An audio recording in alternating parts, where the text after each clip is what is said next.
అప్పుడప్పుడు ఈ చల్లని గాలి నా ఇంటి నుంచి వచ్చే జ్ఞాపకాల్ని గుర్తు చేస్తున్నట్టు అనిపిస్తుంది. అంతలోనే మాయమవుతుంది. నువ్వు టాకా కలిసున్న చోటే ఇల్లవుతుంది. ఇద్దరూ వెళ్ళండి. జీవన చక్రంలో మీ స్థానాన్ని తెలుసుకోండి. ఆ చక్రం ఇప్పుడు ముక్కలయ్యింది. ఇక ఈ అడవికి ఒకడే రాజు, అది నేనే. ముఫాసా, పారిపో!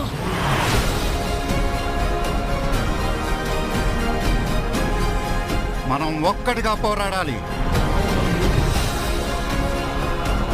పోరాడితే పోతాం. మీ సావు మీరు సావక నన్నెందుకు లాక్కొచ్చారా బాబు? నేనుండగా నీకేం కాదు టాకా, భయపడకు.